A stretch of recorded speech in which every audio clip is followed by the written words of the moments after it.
네, 벌써 2021년이 한 2주 정도밖에 안 남은 12월 15일입니다. 퇴근하고 지금 9시 반에 잠깐 이제 영상을 만들려고 켰는데, 오늘은 이제 지금 FOMC 회의가 이제 주목이 되고 있습니다. 이제 회의 결과가 이제 곧 나올 텐데, 일단 시장이 지금은 크게 거래량이 없고 주식이나 코인 시장이나 모두 조금 지켜보는 상황을 좀 주시하고 있는 그런 시장입니다. 오늘은 일단 코인 시장 차트 간단히 몇 개 돌려보고 그 다음에 이제 결국 내년으로 미뤄지게 된 리플 소송 진행에 대해서 한번 정리를 해보고자 합니다. 그 소송 내용과 그 다음에 앞으로의 제 생각을 간단히 정리해 보도록 하겠습니다. 일단 오늘 특징 종목으로는 니어 프로토콜이라고 해서 아직 저도 잘 모르겠습니다. 니어 프로토콜이 업비트에 상장이 됐고 굉장히 크게 급등을 보였다가 6만 원까지 넘었습니다. 6만 원 넘겼다가 12,000 지금 12,660원에 가격이 형성이 되어 있습니다. 기존에 이제 보유했었거나 ICO에 참여했던 투자자가 있다면 굉장히 큰 수익을 줬을 것 같고 6만 원 이상에서 팔았다면 반대로 그 이상에서 5만 원, 6만 원, 뭐 내지는 3만 원, 4만 원대에서 잡았다면 계좌가 순식간에 정말 몇 시간 만에 박살이 나는 지옥을 경험했을 것으로 보입니다. 저 같은 경우도 오늘은 일부러 사실 개인적으로 지난번에도 말씀드렸다시피 상장빔 안 좋아하는데 어 근무 시간에 회사에서 어떻게 그 상장 관련된 것들 단타를 하는지 한번 간단히 보여주고 싶어가지고 한번 영상을 녹화를 했었었고 곧 올릴 건데 녹화를 했었었고 어, 크지 않게 딱 가볍게 4주 겨우 4주 들어갔는데 한 4주 들어갔으니까 채 10만원도 안 됩니다. 10만원도 안 되게 4주 들어갔다가 결국은 안 되겠다 싶어서 손절치고 나왔습니다. 당시가 점심시간이라 가지고 다행히 그래도 그 손절을 놓치지 않고 빨리 손절을 할 수 있었고 결국 이제 손절을 하고 나서도 다시 올라가는 걸 보고 좀 아쉽다 생각을 했었는데 한 1시간 정도 잠깐 일하고 나서 다시 보니까 아쉽기는커녕 잘 손절했다 생각이 들더라고요. 좀 이따가 같이 올리도록 하겠습니다. 네, 그리고 이제 도지코인이 어저께 일론 머스크의 트윗 이후로 상승을 보였다가 오늘 좀 마이너스 6% 정도로 큰 하락은 아니지만 어쨌든 조정을 주고 있습니다. 이동평균선이 위로 많이 깔려있기 때문에 정말 엔간한 힘으로는 여기 뚫고 올라가기 쉽지 않고 특히나 코인 시장 역시 눈치 보면서 조정장을 펼치고 있기 때문에 어제도 얘기했다시피 도지코인의 상승은 아직까지는 지속된다라고 볼 수 없을 것 같다라고 했고 역시 하락이 나오고 있습니다. 그래도 좋은 점은 이제 5일선 그 이동평균선 위로 올라타면서 그래도 하락으로 다시 전환하는 모습보다는 어제 상승분에서 어느 정도 추세를 지키는 모습을 보여주고 있습니다. 비트코인은 결국 6천만 원을 깼고 아직까지 그나마 다행인 건 강한 하락은 나오지 않고 있습니다. 거래량도 계속 줄어들고 있고 보조지표 역시 계속 바닥을 횡보하면서 기어가고 있습니다. 네, 오늘 일단 리플에 대해서 알아보기로 했으니까 또 간단히 리플 차트 먼저 보고 정리해 보도록 하겠습니다. 리플 같은 경우는 오늘 1,000원 깨고 900원대까지 내려갔었는데 그래도 좀 다시 올라와서 지금 업비트 기준으로 1,000원입니다. 지금 여기서 일단 1차적인 바닥을 형성할 가능성도 없지는 않은데 이제 이 부분은 코인 시장이 연말부터 내년 1분기 까지 어떻게 살아나느냐가 달려있는 것 같습니다. 지금 리플의 개별적인 이슈만으로는 호재도 없고 부족하고 여전히 소송이 진행 중이기 때문에 악재라면 악재지 호재는 딱히 없습니다, 사실. 그리고 뉴스에서도 나왔다시피 이따가 다시 언급하겠지만 요 라인을 깨게 되면 일단 전저점인 750원 이탈하는 모습까지도 염두를 해야 될 것 같습니다.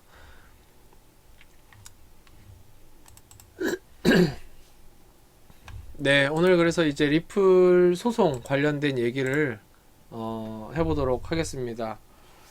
리플 차트 아까 보여드렸다시피 간단히 확인을 했죠. 간단히 보고 이제 진행을 하도록 하겠습니다. 이동평균선이 또 리플 이동평균선이 지금 데드크로스가 지금 여기서도 한번 하나 나왔고 지금 여기서도 나왔습니다.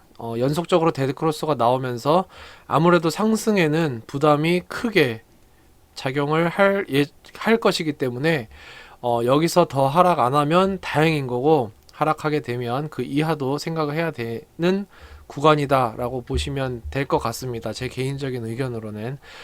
만약에 이 라인을 지킨다면 여기서 계속 횡보하면서 이동평균선을 다시 수렴으로 맞추고 그 다음에 하나씩 올라타면서 정배열로 가서 올라가는 흐름 이렇게 나올 것 같고 그곳 역시 내년 1분기가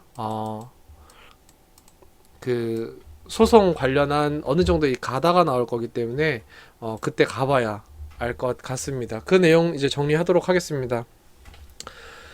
기존에 이제 뉴스에서 리플이 이제 그 소송 이슈 뛰어넘으면 5달러 간다라는 말이 있고 또 한편에서는 결과에 따라서 0.78달러까지 간다 이렇게 분석 글이 분분했습니다. 근데 사실 이미 터치를 했죠.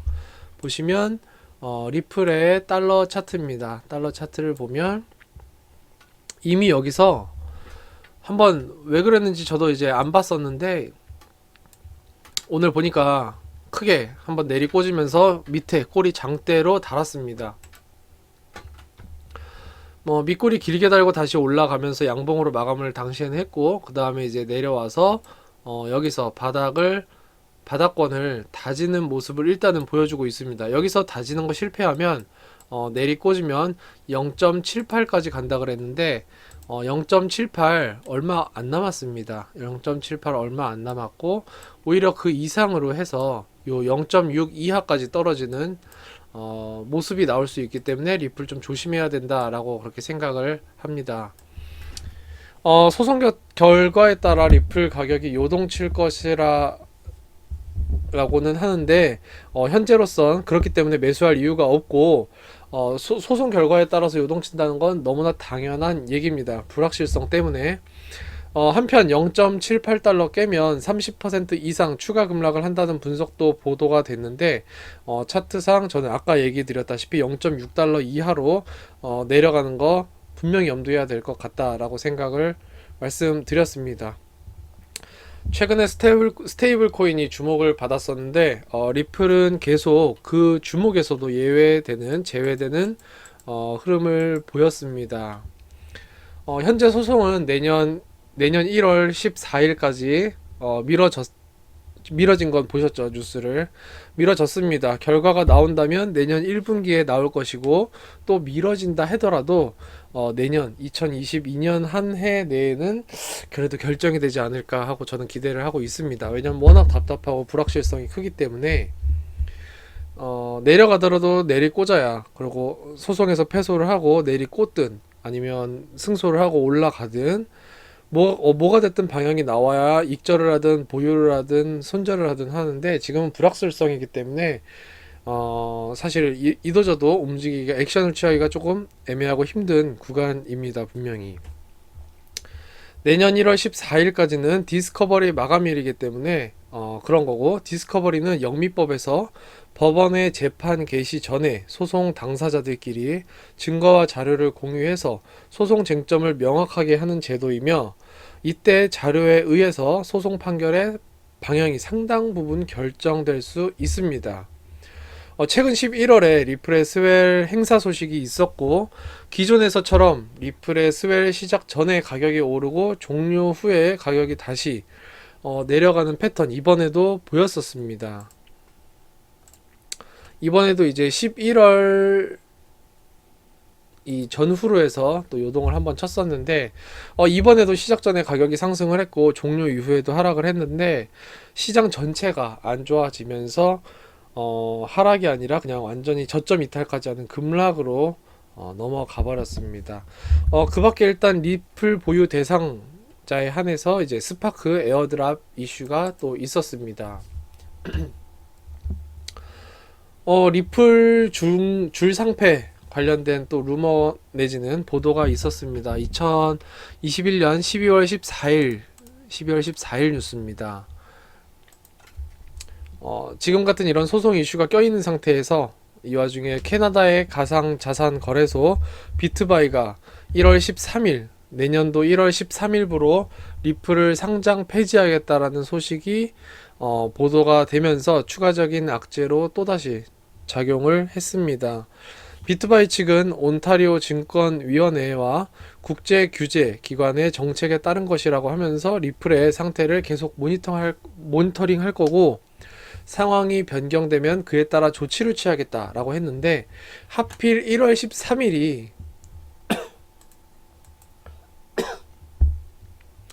아까 말씀드렸다시피 그 다음날 14일 디스커버리 데이 전날입니다. 그러니까 리플 소송의 방향이 리플에게 좀 안 좋은 방향으로 가는 것 같다 싶으면 소송 결과가 나오기 전에 거래소에서 상패시키고 쳐내겠다는 의미로 볼 수 있습니다. 상당히 이 부분은 무거운 악재가 될 수 있지 않나 생각이 됩니다. 또 한편으로는 이런 뉴스가 나온다는 게 캐나다 거래소 측에서 어떤 정보를 들었을 때 리플이 조금 불리해졌다라는 걸 들었는지 또 그런 생각도 해보게 됩니다. 한편 지난 1월에도 코인베이스, 크라켄, 바이낸스 US 등 많은 미국 기반의 거래소가 암호화폐를 둘러싼 규제 불확실성으로 리플 거래를 중단하기도 했었습니다. 이미 그나마 조금 호재로서는 또다시 이제 재상장 기대감이 불면서 지난 1월에 이제 코인베이스랑 뭐 여러 거래소들에서 상패를 했는데 거래 금지를 했는데 10월 지지난달 10월 뉴스에 코인베이스 재상장 루머가 돌면서 다시 희망의 신호탄을 쏘기 시작했습니다. 미국 최대 거래소 코인베이스 대표 브라이언 암스트롱이 트위터에 리플랩스와 미국 그 SEC의 소송전에서 리플을 응원한다라는 트윗을 올렸고, 이것을 본 이제 투자자들이 다시 리플을 상장하는 거 아니냐 하면서 루머가 이제 돌았었습니다. 지난 9월에도 또 코인베이스 앱에서 갑자기 리플 거래가 뜨면서 리플 재상장 루머가 돌았었고, 당시에는 기술적 오류로 발생한 문제다라면서 일단은 당분간 계획 없다라는 부분을 명확히 했었습니다. 코인베이스가. 아무래도 리플의 가장 큰 기대나 어떤 호재는 재상장이랑 소송 결과 이 두 가지일 것 같습니다. 근데 이 두 가지는 결국 하나로 합쳐지는데 그게 바로 소송입니다. 소송 결과. 그럼 이제 소송 내용에 대해서 짚어보겠습니다. 소송은 2020년 12월 미국 증권거래위원회 SEC죠. SEC가 리플 발행사 리플랩스를 상대로 소송을 제기합니다. 시작은 이제 피고죠. 피고인 리플랩스와 브래드 갈링하우스 리플랩스 CEO 그리고 크리스 라슨 공동 창업자 겸 전 CEO, 지금은 고문을 맡고 있죠. 이 사람한테 이제 소송을 걸었습니다. 소송의 내용은 이제 지난 7년간 개인 투자자들을 상대로 미등록 증권을 판매한다는 점이고, SEC는 리플랩스의 이런 행위가 증권법 제5조를 위반했다라고 근거를 제시를 합니다. 이에 투자자 모집 금지와 부당이익 반환, 그리고 디지털 자산 증권에 대한 피고들의 참여 행위 금지, 그리고 민사상 제재금 지급, 이런 것들을 이제 법원에 요청을 하게 됩니다. 소장의 내용을 보면 2013년부터 현재까지 146억 XRP를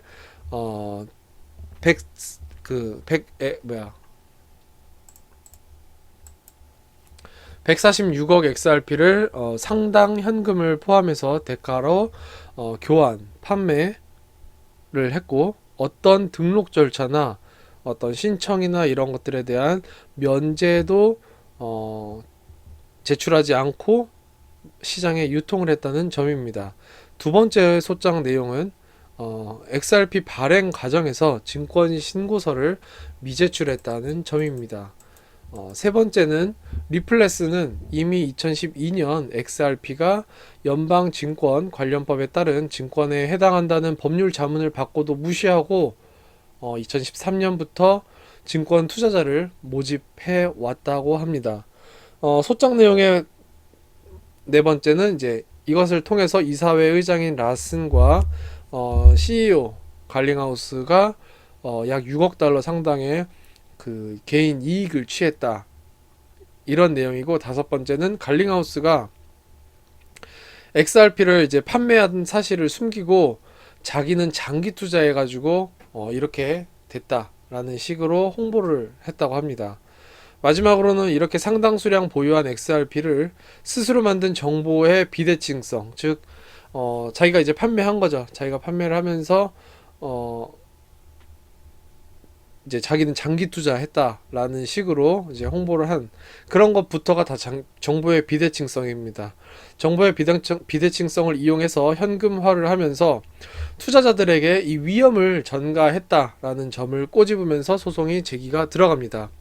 한편 이 소장의 주요 내용을 보면 아무래도 미국은 그래도 우리나라보다 투자자를 보호를 위한 법이 훨씬 빡세게 좀 잘 돼 있고 좀 더 구체적으로, 또 한편으로는 포괄적으로 들여다보는 법이구나 싶기도 하고, 또 한편으로는 과거에 만들어진 규제나 법령이 어떤 신기술의 진보를 따라가기에 좀 벅차 보인다 라는 생각이 또 들기도 합니다.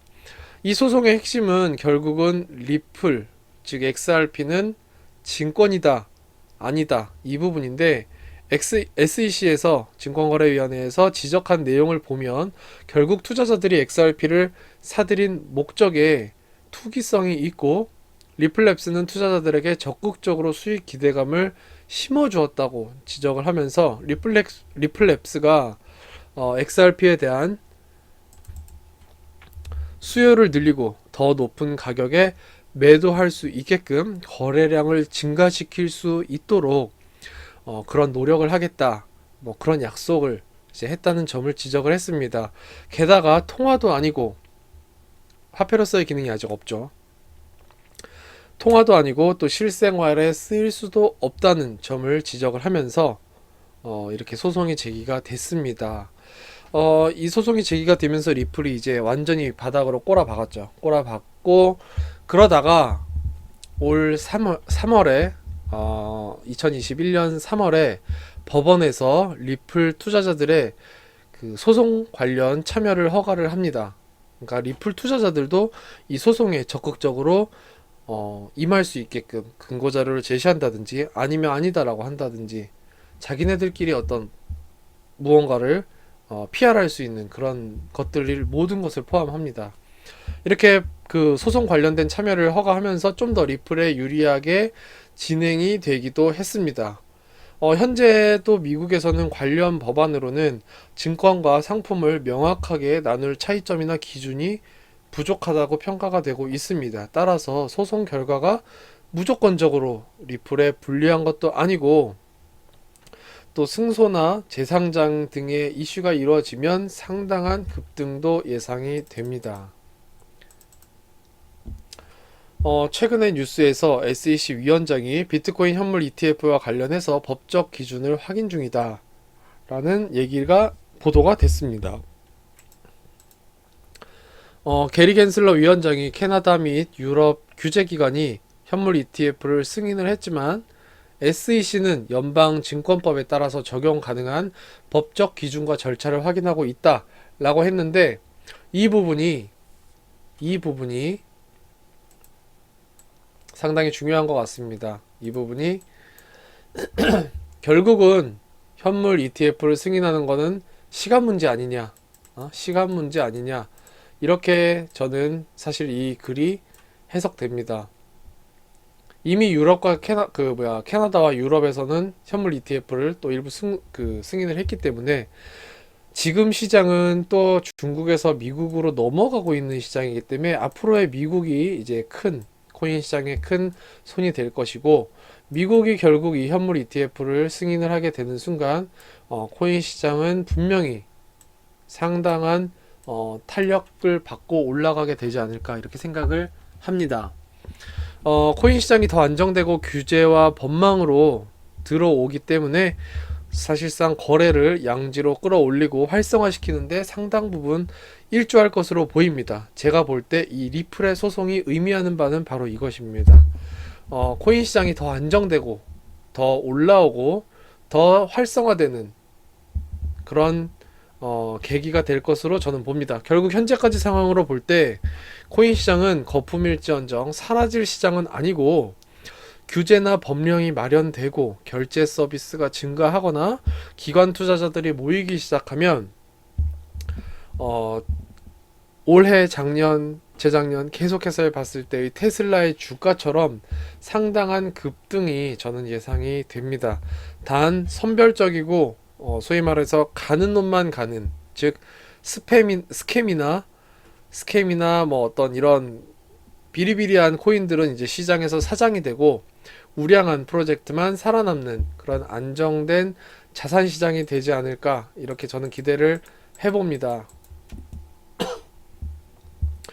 며칠 전에 이제 영상에서 정리한 대로 현 시점은 15일을 기점으로 중국 본토에서 암호화폐 거래 중단으로 인해 물량이 계속 미리미리 빠져나가고 있는 상황이고, 더군다나 또 FOMC 회의, 12월 회의가 있기 때문에 그 결과를 기다리면서 관망세에 진입한 시점입니다. 이제는 암호화폐 거래의 큰 비중이 중국에서 미국으로 넘어가고 있기 때문에, 그렇다고 중국이 거래를 안 하기보다는 IP 우회처럼 우회하거나 거주지 이동, 뭐 해외 사이트를 어떻게든 뭐 이용한다는 거나 이런 식의 방식을 통해서 시장 활동은 계속될 걸로 보입니다.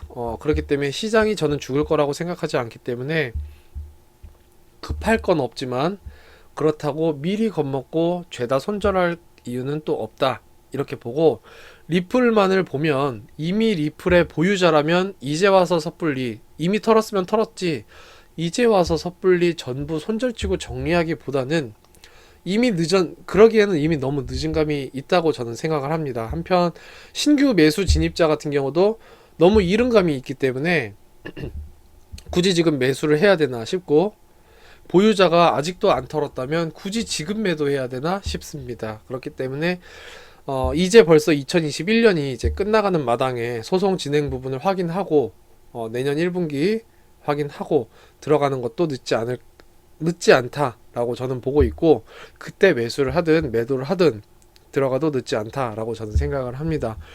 이번 리플 소송을 통해서 코인 시장이 한 단계 더 업그레이드 되는 좋은 선례로 좀 남았으면 좋겠습니다.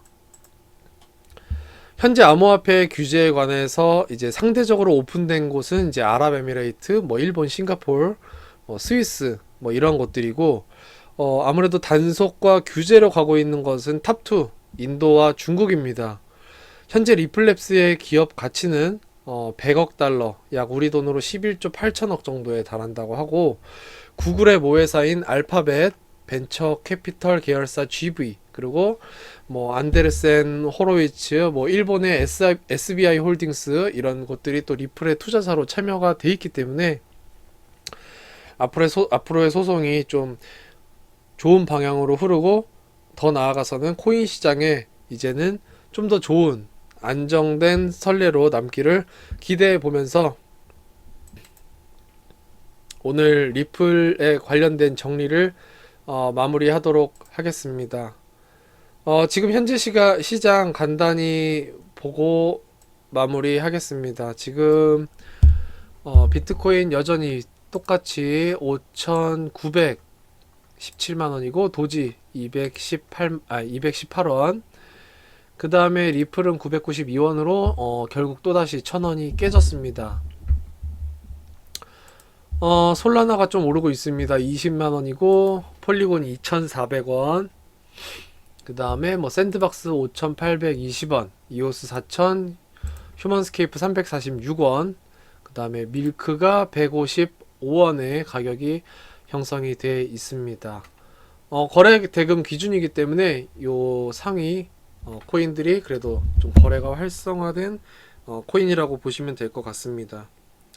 오늘 이렇게 리플에 대한 정리 이렇게 마무리하도록 하겠습니다. 이제 곧 FOMC 회의도 이제 발표가 될 텐데 며칠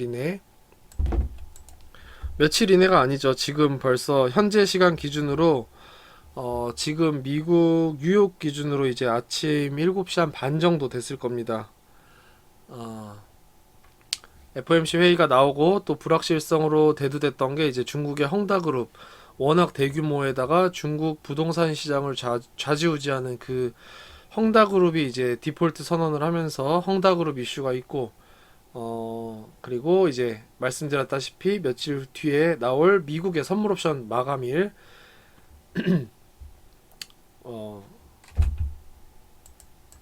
선물옵션 만기일이 있기 때문에 요 구간 잘 지켜보면서 시장이 어느 쪽으로 방향을 잡나 한번 다 같이 유심히 한번 지켜보면서 또다시 좋은 그 수익 나는 불장이 오기를 기대해보면서 마무리하도록 하겠습니다.